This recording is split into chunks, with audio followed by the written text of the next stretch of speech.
दिगंबरा दिगंबरा श्रीपाद वल्लभ दिगंबरा। अवधूत चिंतन श्री गुरुदेव दत्त श्री स्वामी समर्थ महाराज की जय। श्रीपाद श्री वल्लभ म्हणतात, मी पंचमहाभूतांमध्ये आहे। सृष्टीतील अणुरेणूमध्ये विद्यमान असलेली अदृश्य शक्ती ती मीच आहे। पशुपशासहित समस्त प्राणीमात्रांमध्ये मातृ व पितृस्वरूपाने स्थित आहे तो मीच आहे।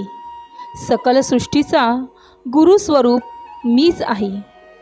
निसंशयाने मी दत्त आहे।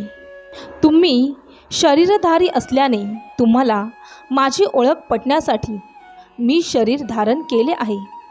वास्तवात मी निराकार व निर्गुण आहे। निराकार असणे सुद्धा एक आकारच आहे, तसेच निर्गुण असणे हा देखील एक गुणच आहे। साकार व निराकार, सगुण व निर्गुण याचा आधार तो मीच आहे। भक्त हो, तुमचा श्रीपाद श्री वल्लभांवरती विश्वास असेल तर आत्ताच आपल्या व्हिडिओला लाईक करून कमेंटमध्ये दिगंबरा दिगंबरा श्रीपाद वल्लभ दिगंबरा असे लिहायला विसरू नका। भाग्यवंत ठराल। श्रीपाद श्री वल्लभ म्हणतात, नाम हे तीर्थक्षेत्रापेक्षा श्रेष्ठ आहे। अंतरंगामध्ये बदल होण्यासाठी यात्रा करायची असते, पण त्याला श्रम, पैसा, प्रकृती या सर्व गोष्टी अनुकूल असाव्या लागतात। नाम हे घर बसल्या अंतरंग बदलण्याचा अनुभव आणून देते। पंढरपूरला जाऊन नाम घेण्याचे जर नाही जमले तर तुमचे पंढरपूरला जाणे व्यर्थ गेले म्हणावे।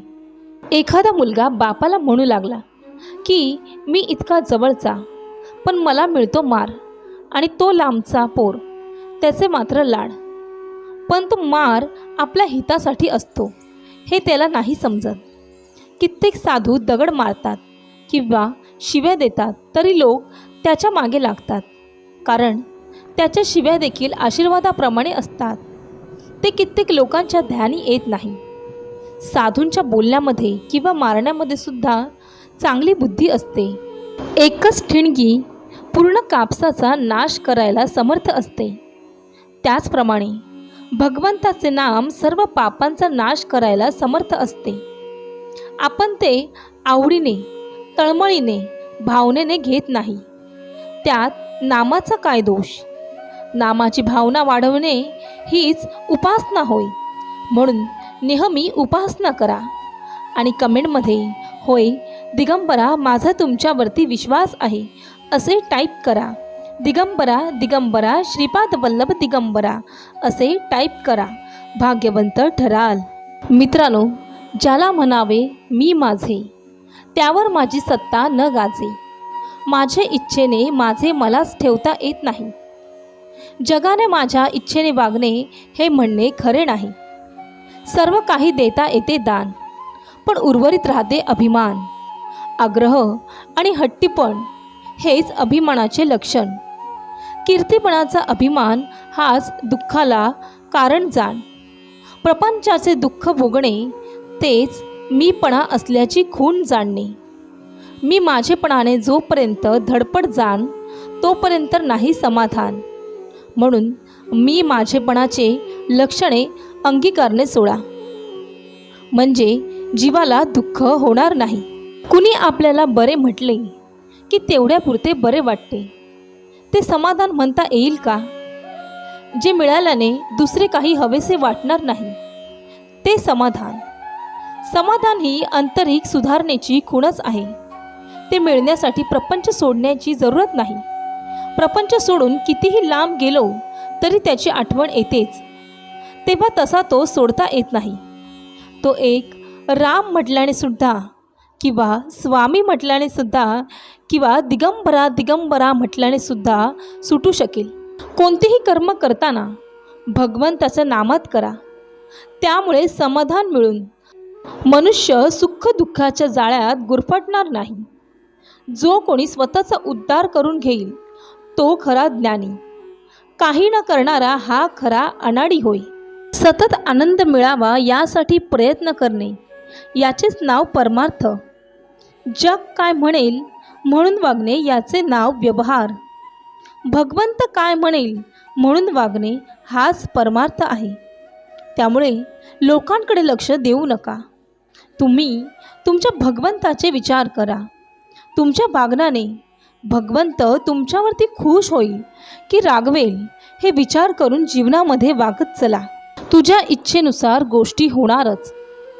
तेव्हा स्वास्थ्य बिघडून न द्यायला आपली इच्छाच नाहीशी करावी. कोणतीही वस्तू मिळावी ही बुद्धी ठेवूच नये. हाव सोडावी. लोकांची आस सोडावी. प्रयत्न करून यश आले नाही म्हणजे दुःख होते, स्वास्थ्य बिघडते. मी केलेच नाही म्हटले म्हणजे कुठले दुःख. जे झाले ते होते आहे आणि जे होईल ते भगवंताचेच आपल्या हिताकरिता करणे आहे. आपण करते नाही असे मानणे, यालाच अखंड भगवान नामस्मरण पाहिजे. नाम कसे घेऊ हे विचारणे म्हणजे पेढा कसा खाऊ हे विचारणे होय. पेढा कोणत्याही बाजूने खाल्ला तरी गोडच लागतो. तसेच नाम कसेही घेतले तरी ते आपले काम करतेच. त्यामुळे नाम कसेही घ्या, पण नक्कीच नामस्मरण करत राहा. पैसा गेला म्हणून काही अब्रू जात नाही. आपली अब्रू आपल्या आचरणावर अवलंबून असते. पैसा आला तर भगवंताच्या इच्छेने आला आणि कदाचित गेला तर भगवंताच्या इच्छेने गेला असे म्हणून आपले समाधान बिघडू देऊ नये. पैसा हा नीतिधर्मानेच मिळावा. तो वाटेल त्या मार्गाने मिळवणे इष्ट नाही. पैसा असल्यामुळे जर काळजी वाटू लागली तर तो पैसा दूर केला तर नाही चालणार का? पैसा टाकून देऊ नका, पण पैशाच्या प्रेमातही राहू नका. जीवापाड श्रम करून जो कमवायचा तो जर दुःखाला कारण होऊ लागला तर काय उपयोगाचा? आंधळ्याने पाणी भरावे तसे नाम घ्यावे. भांडे भरले किती आणि रिकामे किती हे त्याला समजत नाही. तो भरतच राहतो.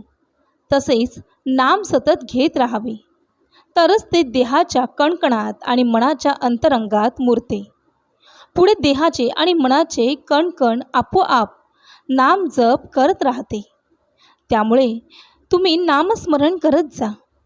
त्यानंतर तुमच्या देहाला आपोआप नामस्मरण करण्याची सवय लागेल. मग तुमचं पूर्ण देहाचे कणकण नामस्मरण करत जाईल. मग तुम्हाला स्वतःला आठवण्याची गरज लागणार नाही. आपण आपल्या सद्गुरूचे आहोत असे छाती ठोकपणे सांगत चला. काही नाही केले तरी चालेल, पण आपण आपल्या सद्गुरू आपल्या मागे पुढे आहे अशी दृढ भावना नेहमी मनात असावी.